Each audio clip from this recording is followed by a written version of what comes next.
एक राजा बहुत बड़ा प्रजापालक था। हमेशा प्रजा के हित में प्रयत्नशील रहता था। वह इतना कर्मठ था कि अपना सुखो ऐसो आराम सब छोड़कर सारा समय जन कल्याण में ही लगा देता था। यहाँ तक कि जो मोक्ष का साधन है अर्थात भगवत भजन, उसके लिए भी वह समय नहीं निकाल पाता था। एक सुबह राजा वन की तरफ भ्रमण करने के लिए जा रहा था कि उसे एक देव के दर्शन हुए। राजा ने देव को प्रणाम करते हुए उनका अभिनंदन किया और देव के हाथों में एक लंबी चौड़ी पुस्तक देकर उनसे पूछा, महाराज आपके हाथों में यह क्या है? देव बोले, राजन यह हमारा बही खाता है जिसमें सभी भजन करने वालों के नाम हैं। राजा ने निराश भाव से कहा, कृपया देखिए तो इस किताब में कहीं मेरा नाम भी है या नहीं।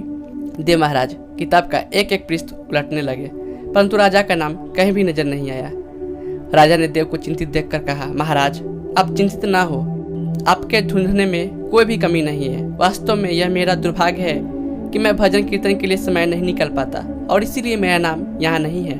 उस दिन राजा के मन में आत्मग्लानि सी उत्पन्न हुई, लेकिन इसके बावजूद उन्होंने इसे नजरअंदाज कर दिया और पुनः परोपकार की भावना लिए दूसरों की सेवा करने में लग गए। कुछ दिन बाद राजा फिर सुबह वन की तरफ टहलने के लिए निकले तो उन्हें वही देव महाराज दर्शन हुए। इस बार भी उनके हाथ में एक पुस्तक थी। इस पुस्तक के रंग और आकार में बहुत भेद था और यह पहली वाली से काफी छोटी भी थी। राजा ने फिर उन्हें प्रणाम करते हुए पूछा, महाराज आज कौन सा बही खाता आपने हाथों में लिया हुआ है? देव ने कहा, राजन आज के बही खाता में उन लोगों को नाम लिखा है जो ईश्वर को सबसे अधिक प्रिय है। राजा ने कहा, कितने भाग्यशाली होंगे वे लोग, निश्चित ही वे दिन रात भगवत भजन में लीन रहते होंगे। क्या इस पुस्तक में कोई मेरा राज्य का भी नागरिक है? देव महाराज ने बही खाता खोला और ये क्या, पहले पन्ने पर पहला नाम राजा का ही था। राजा ने आश्चर्यचकित होकर पूछा, महाराज मेरा नाम इसमें कैसे लिखा हुआ है? मैं तो मंदिर भी कभी कभार ही जाता हूँ। देव ने कहा, राजन इसमें आश्चर्य की क्या बात है?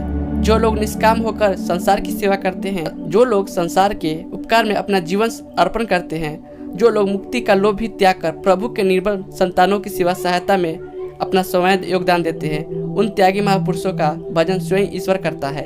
ए राजन तू मत पछता कि तू पूजा पाठ नहीं करता, लोगों की सेवा कर, तू असल में भगवान की ही पूजा करता है। परोपकार और निस्वार्थ लोक सेवा किसी भी उपासना से बढ़कर है। देव ने वेदों का उदाहरण देते हुए कहा, कर्म करते हुए 100 वर्ष जीने की इच्छा करो तो कर्म बंधन में लिप्त हो जाओगे।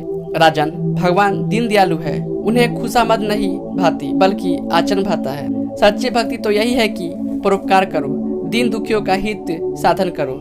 अनाथ विधवा किसान निर्धन आज अत्याचारों से सताए जाते हैं, इनकी यथाशक्ति सहायता और सेवा करो, और यही परम भक्ति है। राजा को आज देव के माध्यम से बहुत बड़ा ज्ञान मिल चुका था और अब राजा भी समझ गया कि परोपकार से बड़ा कुछ भी नहीं है और जो परोपकार करते हैं वही भगवान के सबसे प्रिय होते हैं। मित्रों, जो व्यक्ति निस्वार्थ भाव से लोगों की सेवा करने के लिए आगे आते हैं, प्रभुता हर समय उनके कल्याण के लिए यत्न करता है।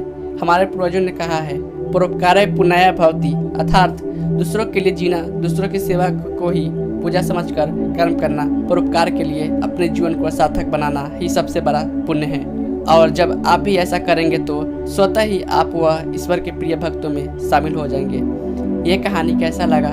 अच्छा लगा तो प्लीज़ मेरे वीडियो को लाइक करें और ऐसी कहानी सुनने के लिए मेरे चैनल को जरूर सब्सक्राइब करें। धन्यवाद। जय हिंद।